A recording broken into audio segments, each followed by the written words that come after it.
have a passion that is with me always, and with it I have learned to cry, to laugh, to feel, to love, to live. This limitless passion that fills me every day is none other than opera.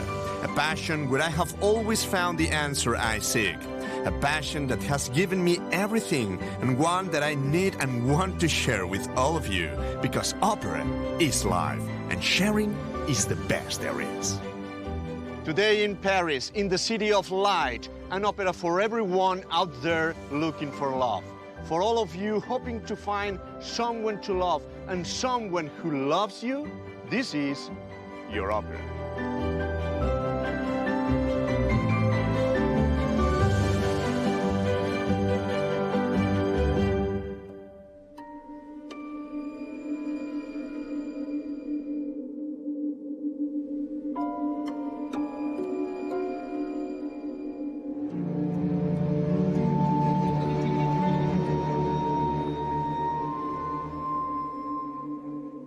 La Traviata means one who's lost, who's wayward, who has strayed from the righteous path. That is the protagonist in this opera, a character based on the life of a real woman who's buried in this cemetery. And so, over the course of the show, we'll discover who the flesh and blood Traviata was, and we'll follow her footsteps through Paris.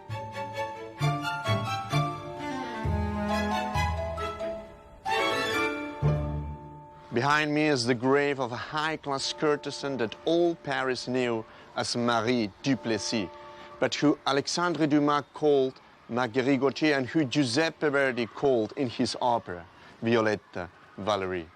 Her real name was Alphonsine Plessis. 4 different names for jazz, one woman. Today, we will discover who was La Traviata, the fallen woman. We will step into the shoes of a romantic heroine of the 19th century, a woman with a cruel fate who had just one desire: to love and be loved. Today we'll get to know this woman, Alphonsine, a young lady from Normandy who ran away from an abusive father to make her way in Paris. There she worked hard to become Marie, one of the city's most expensive courtesans. Her fame was such that Alexandre Dumas turned her into Marguerite, the protagonist of his novel The Lady of the Camellias, and finally Verdi named her Violetta, also known as La Traviata, 4 names for one single woman. Here you have her. Just look at how all men follow her mesmerized, like flies in her wake, because her magnetism is extraordinary. Violetta only ever knew this type of love, the kind that's bought and sold, love in the lower case. But it's not what she desires. She wants real love, in capital letters.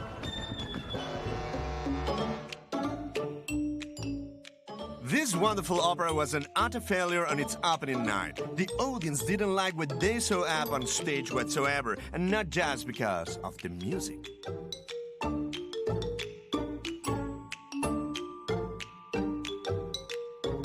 The main problem of the premiere was how contemporary the opera was. Up until then, operas took place in distant times and exotic places, but with La Traviata, for the first time in the history of opera, the action takes place exactly in the same era as the premiere. So if you think about it, this is very, very provocative, because what Verdi did with his opera was to place in front of the nobles and the bourgeois a mirror. He made them protagonists in a story with a prostitute as a heroine, and what is more, a prostitute sick with tuberculosis. Verdi made the nobles and the bourgeois witness their own shame up on the stage. So when the management of La Fenice realized this, they made Verdi change it.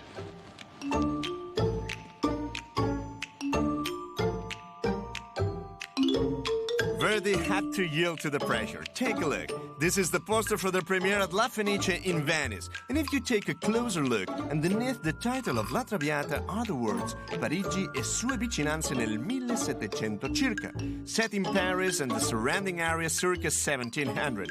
Verdi had to place the action over a century earlier so that no one would get offended.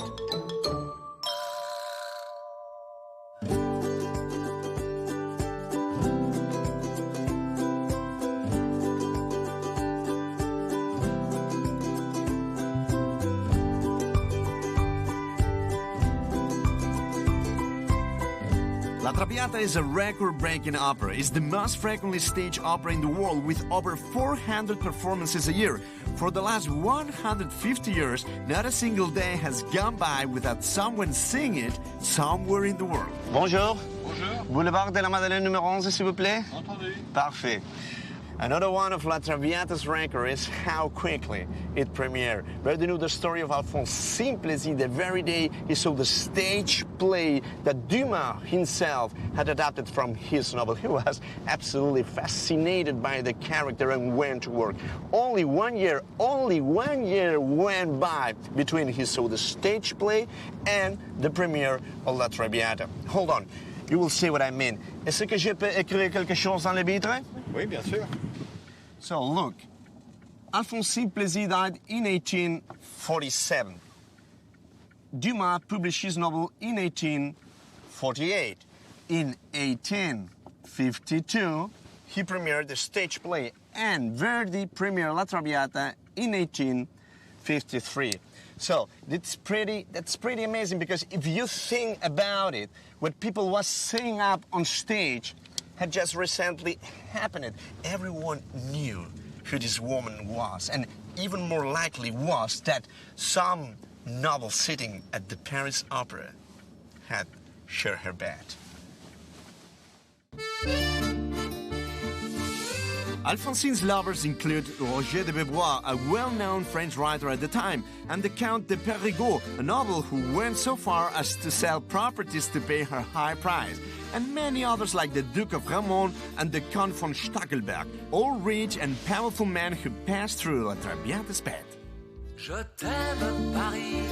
One of these nobles, von Stackelberg, was Alphonsine's lover when she was about 17 and bought her an apartment on this street, on the Boulevard de la Madeleine, in one of the best parts of town. Okay, merci.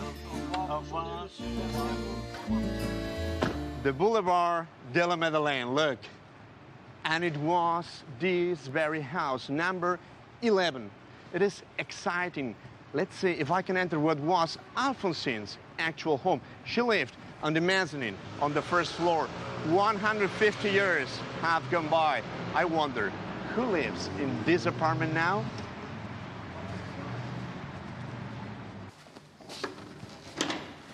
Okay, here we go. Follow me. These are the same steps that Alphonsine walked up so many times in her life. This is the first floor, the mezzanine, so it's got to be here.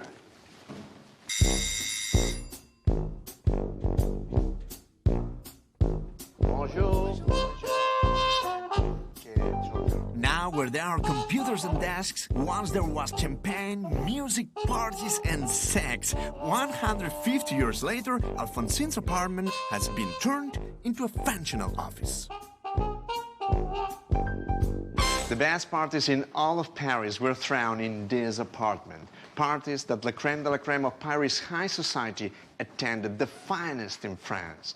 But the most amazing thing is that the hostess Alphonsine came from a family past of abuse and exploitation. Alphonsine's apartment looked nothing like you see now. But to know what it looked like, we will have to go somewhere else. We'd better go to one of Paris' most famous spots, the legendary Maxime's, because over the restaurant is an apartment that reproduces to the smallest detail what a courtesan's was like. Pierre, we're here at the top of Maxime's restaurant, but where are we exactly? We are exactly in Pierre Cardin's private collection of Art Nouveau items, as he collected that during his life. And 10 years ago, he decided to present it to the public. And it is exactly the recreation of what could have been an elegant flat of a courtesan 150 years ago. So I bet Alphonsine Plessis' home must have been pretty similar to this. She could have had that if she would have lived a little bit after, as it is absolutely the top of the top.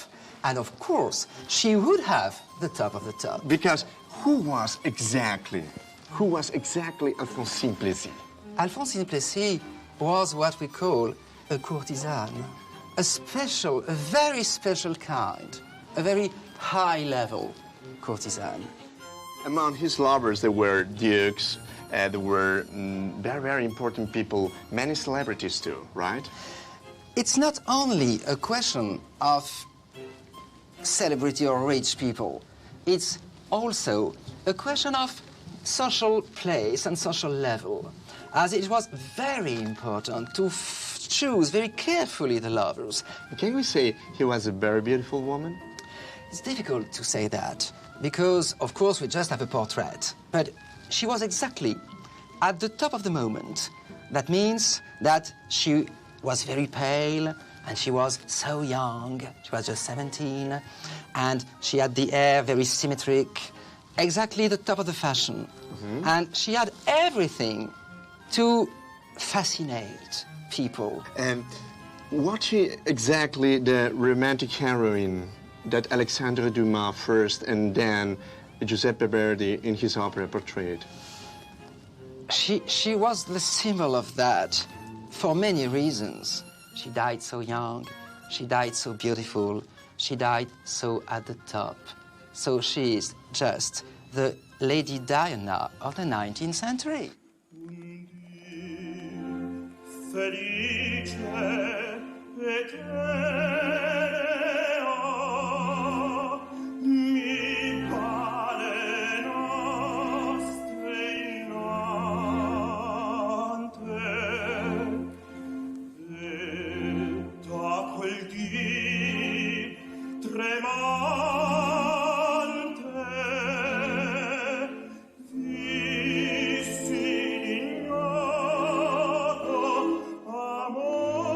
Violetta is a courtesan who's only known lowercase love, although her desire is for true love.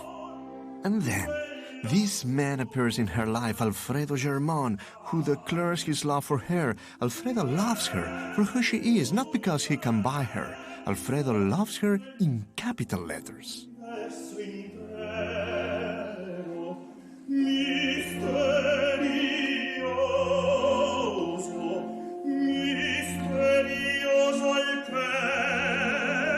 For Violetta, love is a line drawn in the sand of before and after. The same thing happens to Violetta that does to so many people who find love and everything changes.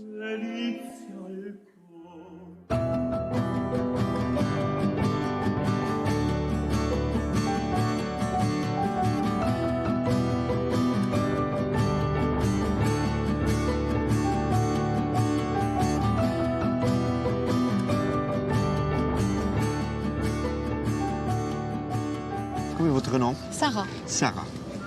Alors, Sarah, l'amour t'a changé la vie? Alors, moi, l'amour n'a pas changé ma vie. J'ai construit ma vie avec l'amour. Wow. Did love change your life? It certainly did, yeah. Yeah? How? Leo and I, we were at high school together when we were 12, 13. We fell in love, but we never kissed, we never held hands. But we were in love, like youngsters are. And after that year, she left the school. She went to live in another place. Never saw her again. Never heard anything from her again. And 2 years ago, I read her name somewhere in a magazine, and I thought, that's the name of Leoma. You know, my former That's her girlfriend. name? Yeah, that's her name. But that happened 40 years ago. And I thought, thanks to the Facebook, let's look up. Maybe she's on Facebook. And there she was. I write her a story saying, you know, I'm Art. Maybe you know me, maybe you don't. Then I got an email back saying, hi Art, I do know who you are. And we spoke on the phone once or twice, and we met, and when we met, there she came. The same woman 40 years later, but still the same woman, and we're still in love. Wow. That's a I mean, this is not made up. It's amazing. I never thought that It's a beautiful story. Yeah, Great. it's a beautiful woman. Oh, I have to ask you to come over, please, please. So we can say love changed Very much. absolutely your life. Very much. Very much. Bueno, mira, pues yo nací en Bélgica. Sí, Después, a mis 6 años, me fui a Bolivia, el país de mi madre. sí. Ahí conocí a una persona. La Pues conociste ahí en Bolivia. la conocí, pero no nos arreglamos ahí, no nos arreglamos ahí. Después, a mis 14 años, yo me fui de nuevo a Bélgica. Y mi madre, como un regalo de 18 años, me compró un viaje a Bolivia, yo solo. Y ahí fui y éramos bastante amigos. Con ella, con un chico y yo. Entonces, la primera cosa que fui al llegar fue salir con ellos. E esa misma noche nos miramos e era wow, yeah. L'amore ha cambiato la tua vita? Ha cambiato la mia vita in un attimo a Venezia. A Venezia? Ho conosciuto una persona che era a Venezia di passaggio. Era a Venezia di passaggio. E cantava. Cantava opera? Cantava opera alla Fenice. Ma era un soprano? È un soprano che viaggia su molti palcoscenici. Guarda, questa è una bella storia. E allora lei cantava sul palcoscenico e cantava un'opera di Mozart. E per un saggio che io dovevo scrivere su Mozart l'ho intervistata. E da lì è iniziata una storia un po' particolare, un po' in giro per il mondo. Ma ti sei innamorato? E sono caduto ovviamente nella trappola d'amore. Anche lei? E lei mi ha seguito e lei mi ha tentato in questa trappola. Sì. Ai, meu amor, é uma história bem interessante, porque eu descobri o amor pela primeira vez só com 22 anos. Então, até então eu já tinha tido alguns namorados, eu já tinha me relacionado com algumas pessoas, mas quando você sente que é amor, o seu mundo simplesmente para e você não tem dúvidas do quanto que você quer bem para aquela pessoa. Então, antes a vida era muito diferente, sabe? Eu gostava, eu sentia os sentimentos, mas quando... Parece que o mundo fica mais colorido, sabe? Muito mais colorido. As coisas... Tudo faz sentido ao seu redor. Quando o amor chegou na minha vida, eu simplesmente consegui ver as coisas com outros olhos. E hoje eu posso dizer que eu sempre brinco, falando que se eu pudesse morrer, eu já tive a experiência melhor, assim, a melhor experiência da minha vida.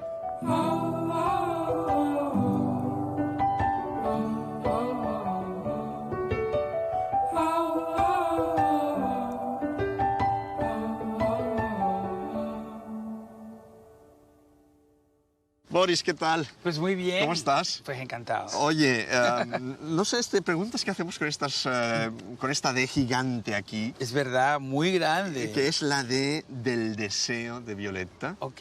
Y esa otra D un poquitín más...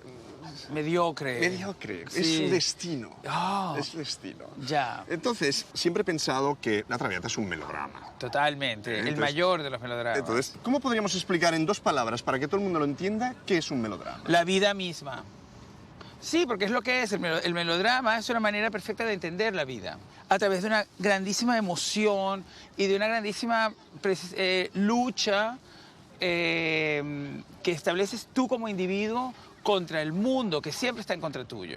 Y eso es el melodrama también, ¿no? Y eso también es La Dama de las Camelias y es también La Traviata. ¿Entiendes? Es una mujer que se tiene que continuamente ir enfrentando a obstáculos que son insalvables y que ella, tan delicada, consigue siempre superar, en realidad. El deseo de Violetta es amar. Ya. Es, por favor, que alguien me ame. Que alguien no venga a comprar mi amor. Claro. Que sería como un amor como en minúsculas. ¿Alguien puede amarme, por favor, en mayúsculas? Bueno, pero su deseo le es concedido, ¿no? Sí. En esa Claro, aparece maravillosa Alfredo. fiesta de Flora, donde aparece Alfredo tan estupendamente y le canta esos momentos tan maravillosos. Sí, porque Verdi incluso da un tema al deseo de Violetta, que es cuando aparece Alfredo y dice di quel amor que palpito. Qué maravilla, ¿no? Verdi... Cuando lo escuchas siempre te sientes como bien, ¿no?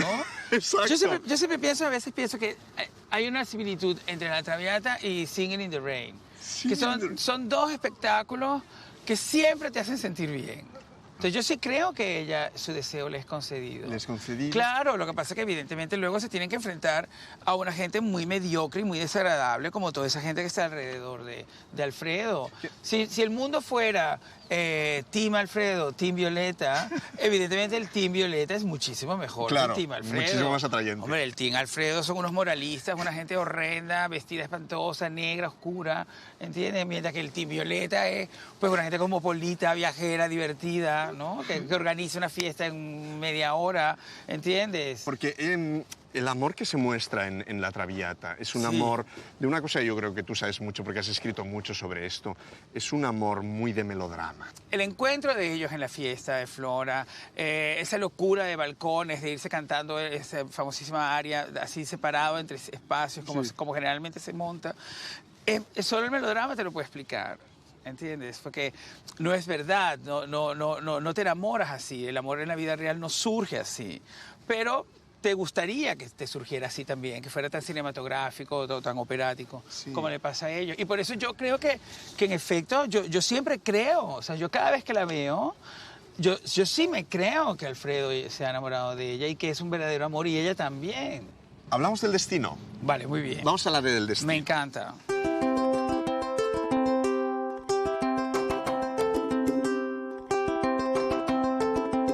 Destiny is a subject that Verdi tackles again and again, so much so that he even has an opera called La Forza del Destino, the power of destiny. But what do you all think? Does destiny guide our lives like it does in La Traviata? Is our future written on the palm of a hand? Let's find out. Je crois en une entité qui est là pour nous aiguiller et nous relever. Mais je ne crois pas juste en une destinée avec un chemin et une histoire. Le destin, c'est compliqué. Je pense que le karma, c'est une version plus actuelle du destin. Si on fait le bien, on aura du bien, et si on fait le mal, on recevra du mal. Le destin, pour moi, c'est une force puissante, extérieure, surhumaine, mystérieuse, et qui nie la libre volonté, le libre arbitre que nous avons. Quand on tombe amoureux de quelqu'un, je pense que le destin y joue. Lo he dejado con mi chico 3 veces, hemos vuelto 3 veces y yo siempre he pensado que esto es cosa del destino y de esta creo que va de la definitiva. Je me souviens de quand j'étais petit, je me moquais d'une tante qui avait un grand nez. Maintenant, moi, j'ai un grand nez, donc je pense que dans mon corps ou dans ma génétique me poussait à... Mon corps savait que j'aurais un grand nez, alors que ma tête ne le savait pas. Donc il y a une espèce de fatalité ou de destin là-dedans, peut-être, ouais, je sais pas. Quand mon grand-père est tombé très malade, il a eu un cancer généralisé. Tous les médecins nous ont dit qu'il allait mourir dans un jour. Il a vécu 1 an après, il s'en est ressorti très bien. Et je pense que c'est une forme de destin ou comme une providence. Je suis une personne très rationnelle, très cartésienne, très rigoureuse. Et j'aime croire que je peux influencer dans les actes de ma vie. À chaque épreuve que j'ai pu traverser dans ma vie, les moments où j'étais vraiment sans espoir, et où rien pour moi ne pouvait me sortir de là. Ces moments-là ont été les moments où j'ai fait des rencontres qui m'ont marqué à jamais et qui m'ont fait prendre un tournant que jamais j'aurais pu imaginer. Donc oui, peut-être c'est une forme de destin, qui sait. Damos por hecho que el destino existe. Sí. Todos tenemos un destino. Y es el mismo. El destino es igual que el comunismo, que es como una cosa que te uniforma, que te nivela, que elimina al individuo. O sea, el destino, ¿comprendes? para ti el destino es malo. El destino es igual para todos, que es que te vas a morir y que a lo mejor vas a tener una vida pues completamente finita, tonta, que no mereció ni siquiera ningún tipo de repercusión. Y en realidad todos deseamos y anhelamos un cambio, una diferencia, que por ejemplo que venga a través de un amor, que venga a través de una experiencia importante en tu vida. Entonces tú puedes siempre transformar tu destino. Es más, tú debes transformar tu destino. Pero Violeta no lo consigue. Aunque ella muera, que es una pena tener que decirlo, pero bueno, todo el mundo sabe que se va a morir. Y vas todos los días a ver la ópera sabiendo ese final. Claro. Aunque ella muera, en el fondo ella muere para seguir existiendo. Claro. ¿Entiendes? Es la única manera de es un poco- convertirse en inmortales muriendo. Es como Jesucristo, claro, es que ella es una Jesucristo mujer, por eso nos gusta tanto, porque ella, claro, ella se crucifica totalmente, se entrega, eso es la magia del melodrama, comprendes, que por un instante te hace creer que realmente eso también lo puedes vivir tú, ese tipo de emociones, y luego entonces te vas a tu casa, habiendo visto una cosa tristísima y complicadísima, pero te vas a tu casa pues sintiéndote como bien, ¿no? O sea, hay que luchar. Hay que luchar, hay que cambiar el destino. Eso totalmente, pero porque tienes que pensar eso, que esta D es minúscula, ¿entiendes? Se puede vencer. Oye, no es que el destino está para dar una patada. Le tienes que dar una patada al destino. hay Y que acabar con derribarlo. Claro, transformarlo, hacerlo tuyo. Hacer lo que realmente quieres tú hacer con tu vida. No tienes por qué aceptar. Eso es lo que yo entiendo que es lo que estas mujeres nos enseñan. Son mujeres que te enseñan a que tú tienes el control de tu vida. O sea, digamos a la gente, haz lo que quieras hacer siempre. Y que sigas siempre el deseo y aniquile el destino. In La Traviata, destiny appears by way of this character, Giorgio Germon, Alfredo's father.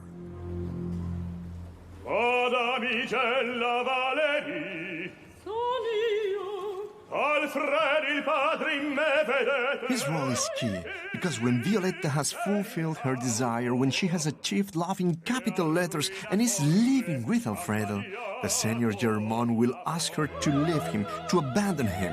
Her relationship with Alfredo is affecting the reputation of the entire family. Io vi lascio sentite più per voi che per me. The duet in the second act, starring Violetta and Giorgio Germon, is like a duel, a battle between two colliding worlds. E suoi beni gli dona vuol farvi. Non lo so finora, rifiuterai. We are here at the Paris Opera House to talk with the great French baritone Ludovic Tessier about this beautiful duet that he has sang so many times. Hablemos un poquitín de este momento que a mí me parece el momento casi yo diría más importante de la ópera, que es cuando apareces tú, cuando aparece el papá Germon para hablar con Violetta. Sí. Él lo que viene es a pedirle a ella que abandone a Alfredo. Sí. Porque él es un burgués, es un señor de una familia y tiene otra hija. Tengo otra hija, se quiere casar y esta hija no puede, ¿no? Y en este momento es este primer gran cantabile del papá Germon. Sí. No sé si podemos hacer un poquitín cuando hace... Sí. Come hace già? Pura siccome un angelo, Dio mi die una figlia, se Alfredo negariere in seno alla famiglia. Escucha la sospensione su familia. Familia. Lui está mirándose. Si ella reacciona. Claro. Ellos al principio se odian. Claro, Podemos decir... dos animales, un torero, un toro, pero al principio no sé que al final... Va a ganar, claro. Sí. Y girando, ¿sabes? Increíble. Y entonces, él le pide, finalmente le hace comprender que la familia es importante y le pide un sacrificio, ¿no? Claro. Y este sacrificio, cuando viene con esta nota aquí, aquí,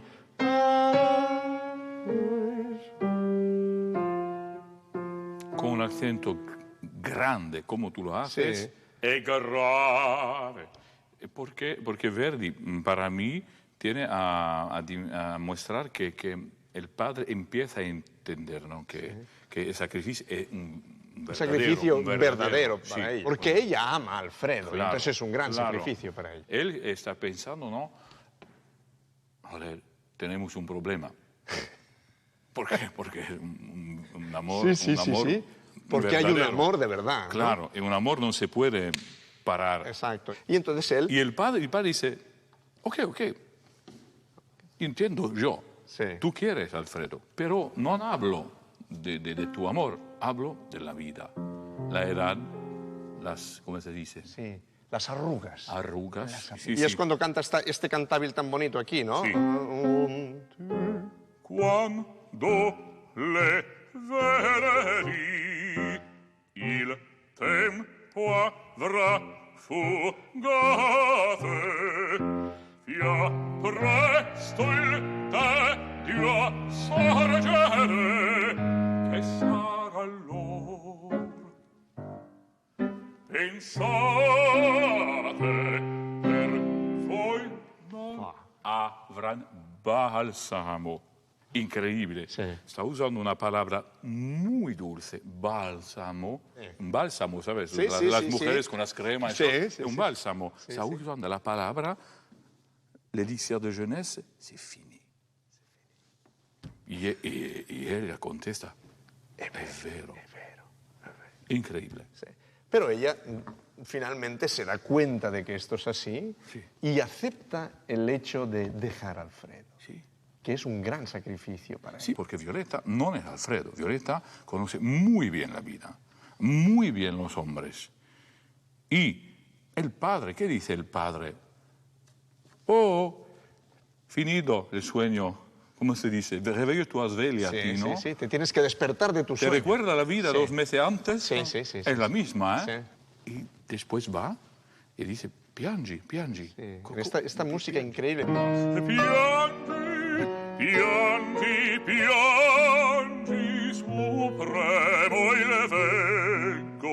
supremo il veggo, e il sacrificio,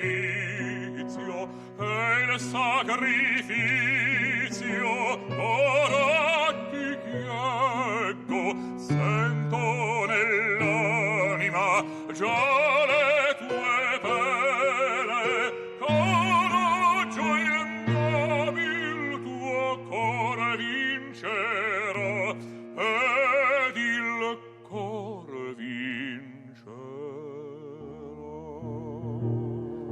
Para dejar la frase atraviata. Es una maravilla este fragmento. Es una maravilla. Porque, es un milagro porque casi. Milagro total.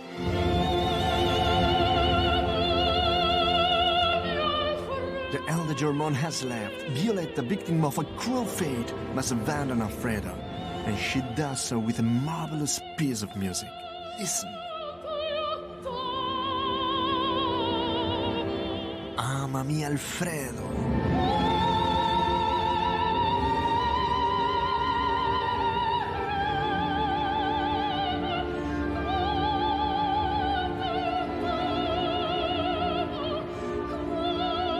This is the most famous phrase in the opera. The phrase where she tells Alfredo that she loves him, only to abandon him.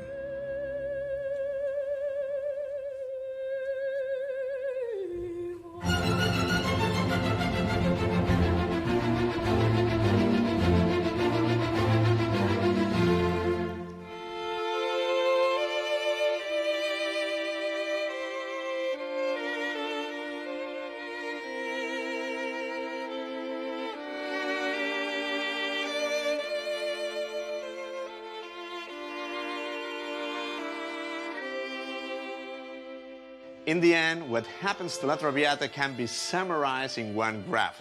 The graph of happiness according to the Romantics. Let me try to draw it for you.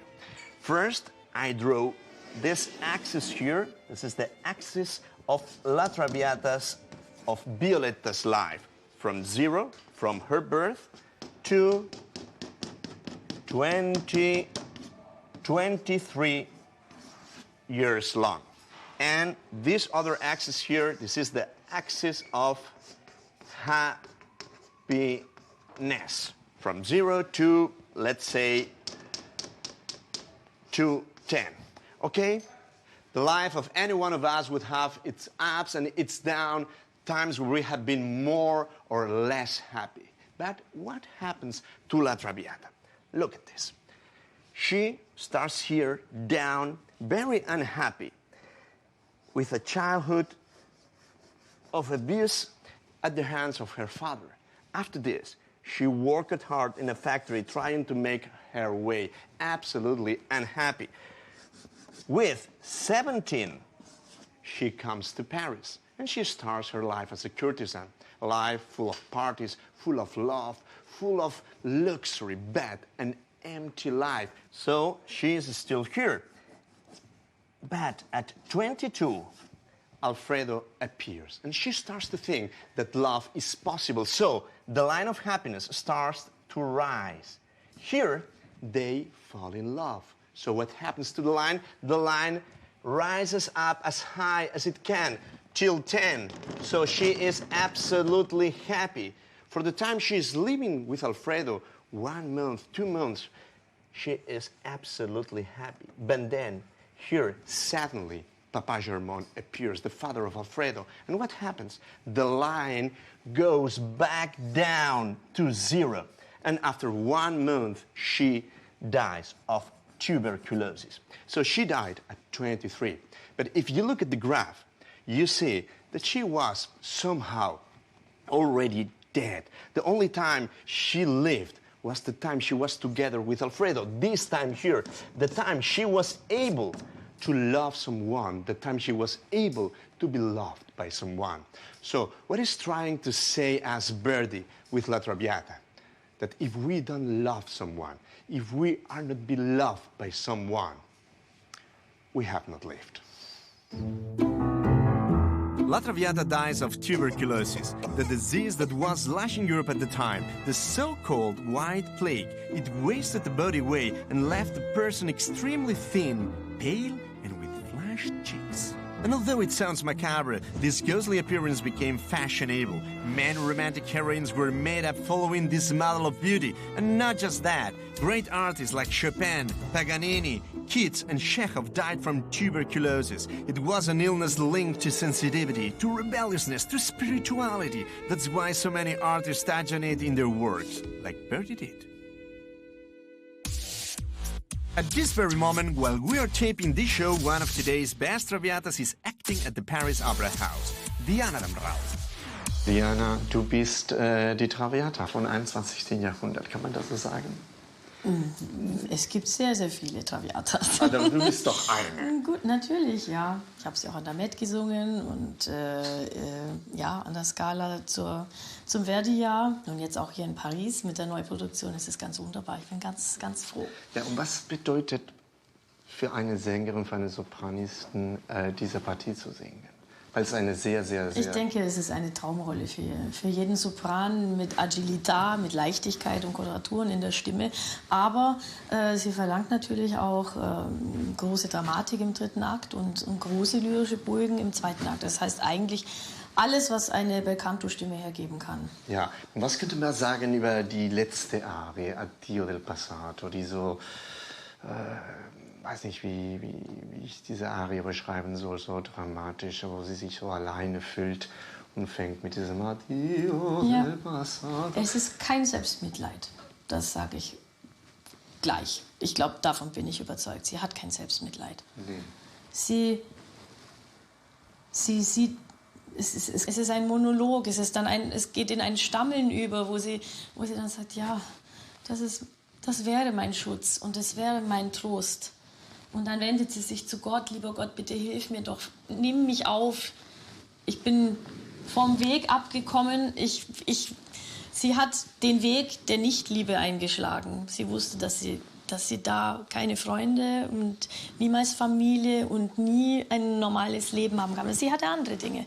Das ist auch wichtig für Glanz, Glamour, Luxus und so weiter. Und eben Bildung und Importance. Also es war schon eine große, große Dame. Aber es gibt wahnsinnig realistische Momente in der Arie, wo sie sagt, ja, ist alles aus. Jetzt ist wirklich alles aus. Sie sagt zu sich, es ist wirklich das Einzige, was mir fehlt. Und was mich sterben lässt, ist die Liebe von Alfredo, die mir fehlt. Die ist nicht da. L'amore d'Alfredo.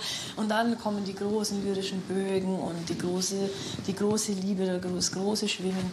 Und dann, er kommt ja nicht. Und sie wird wieder, die Hoffnung verschwindet wieder leicht. Aber immerhin, sie sagt alles, was sie sagen wollte und sie hat einen Frieden. Sie findet ihren Frieden am Schluss.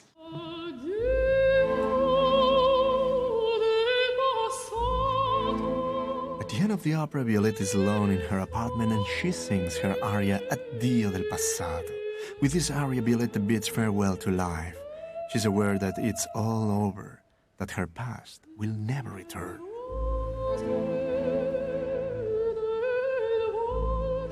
In her last moments of life, Violetta makes peace with herself and is resigned to death as she approaches it, almost as if it were her life.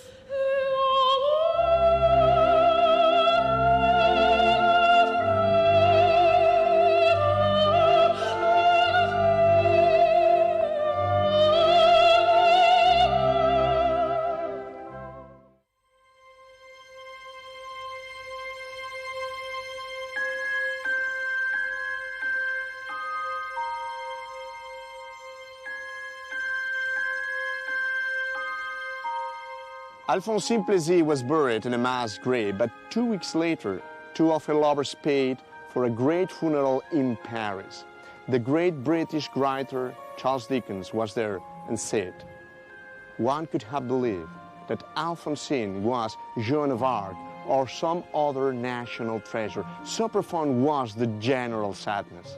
Alphonsine Plessis, Marie Duplessis, Marguerite Gautier, Violetta, Valérie.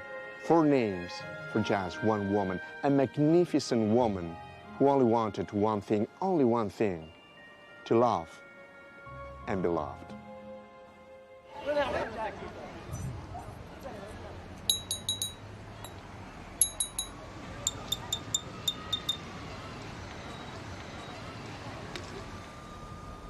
Our show is over, but we couldn't live without listening to one of the most famous moments in the history of opera, the toast from La Traviata, but we're going to play it in a very, very special way.